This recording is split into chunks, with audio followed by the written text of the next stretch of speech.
What is up, YouTube people? It's your boy Patty McNinja, and unless you've been living under a rock, you know that Twitter has been an absolute dumpster fire lately, and gaming Twitter has been no different. And of course, I have some thoughts. So without further ado, let's rock.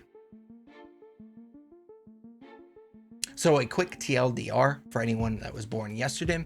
Twitter is a micro-blogging and social media website where users can post and interact with messages.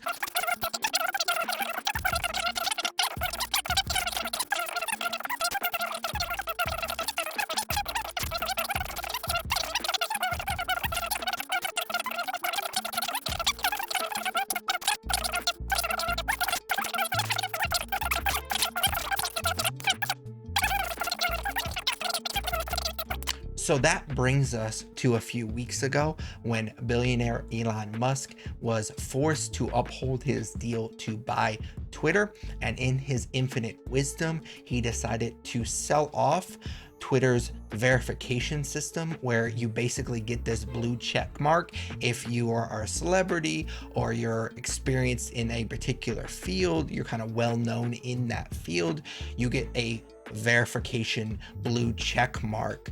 That way basically everybody else, all our normie users, can tell that you're legit, that you're the actual company that you're representing, you're basically a celebrity in whatever field that you're in.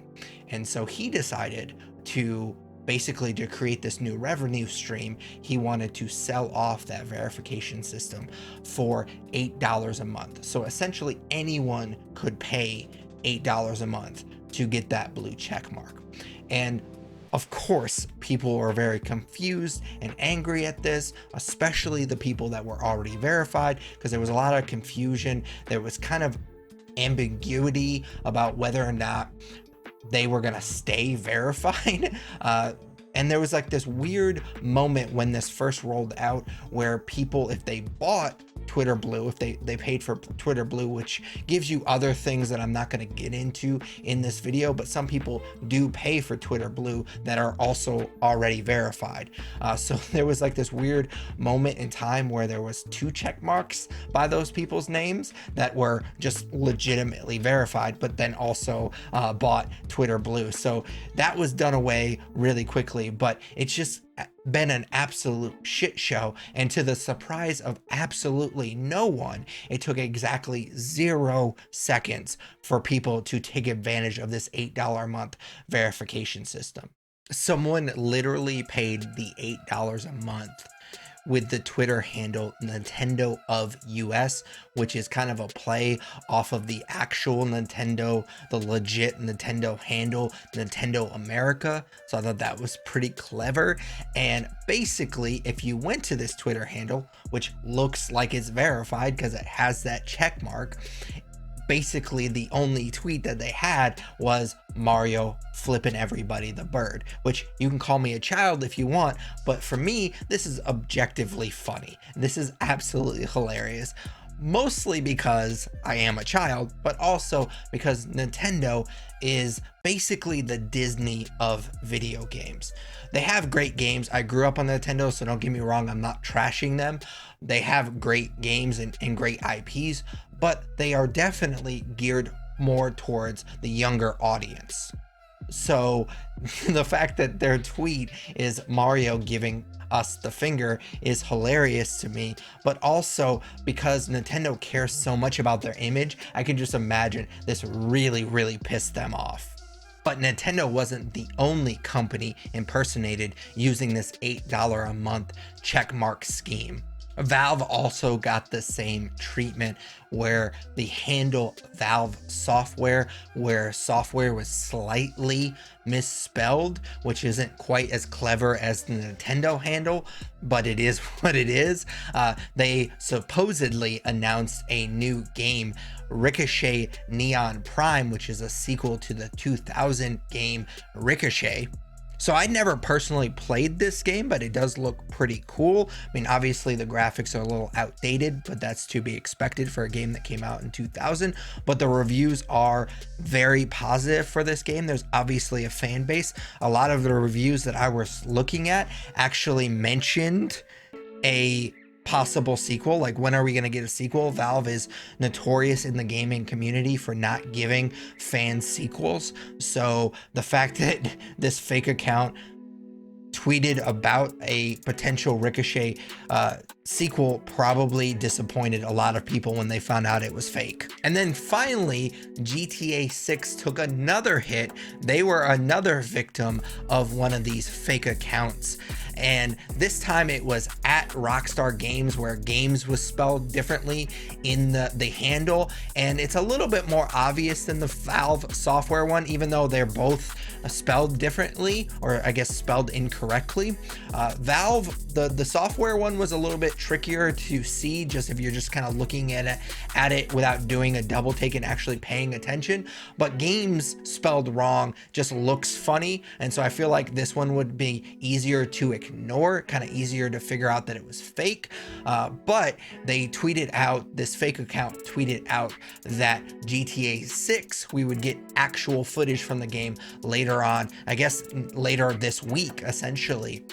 And this one didn't get as much traction as the other two that we've talked about. Again, I think that has a little bit to do with the handle being clearly fake, but also because this game just leaked. A bunch of stuff just leaked from this game a few months ago. I talked about it on a previous video that I'll link to here, but people have already seen footage, so I don't think people were as excited, especially considering the handle looks super fake. So this didn't get as much traction as the other two. And I'm sure that there's several other examples. These were just the three that I found that I thought were the most notable. And of course, these fake accounts got removed and suspended, but I feel like gaming Twitter got off kind of light. It could have been a lot worse. Sports Twitter, which is pretty toxic to begin with, but it's basically unusable now. You can't trust anything on sports Twitter right now. And of course, in a more serious note, Eli Lilly, which is a pharmaceutical company, they had a fake account tweet out that insulin was going to be free now, and their stock dropped tremendously. So it could have been a lot worse for gaming Twitter. So obviously, in the whole scheme of things, this isn't a super serious story. And Musk immediately tried to ease everyone's minds by tweeting out, "Please note that Twitter will do lots of dumb things in coming months. We will keep what works and change what doesn't." This feels like the absolute bare minimum for the owner of Twitter to tweet out. No shit, you did a dumb thing. To classify this as quote unquote dumb is the understatement of the year. Dude, you aren't the mod on a gaming forum. You are the owner of one of the biggest social media websites in the world. Of course this was dumb. I know Musk has his fanboys, and of course he deserves the benefit of the doubt. He's owned successful companies in the past, and he became the richest man in the world for a reason. But he totally overestimated what $8 a month means to people. Of course, there were going to be trolls on Twitter that were going to pay the $8 a month, knowing that it would get removed and they get suspended, and they wouldn't really have to pay the $8 a month. It would just be a one-time charge to troll people. Of course, people were going to pay the $8 a month to troll people. That's a majority of Twitter is trolls. So there was no way that this wasn't going to happen.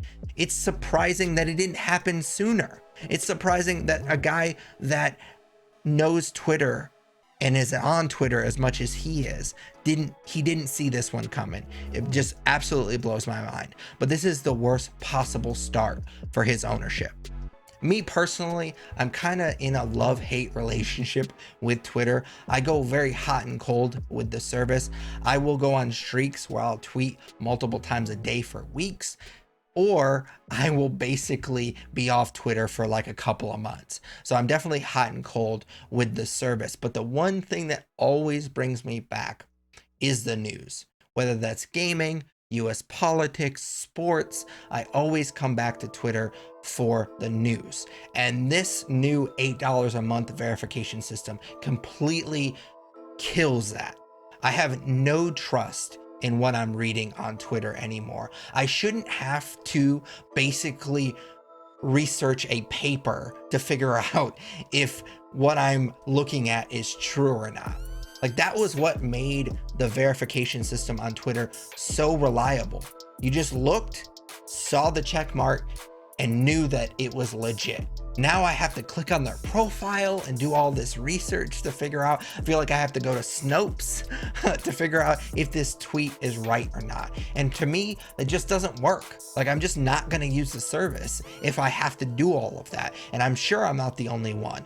I'm not gonna completely abandon ship right away. I did download Mastodon. Don't know how much I'll actually use it. I'll give Twitter a little bit longer to kind of figure out what's going on and kind of fix the tweaks. But this is really disappointing to me because this is kind of the way I use Twitter, and it completely demolished all the faith I had in it.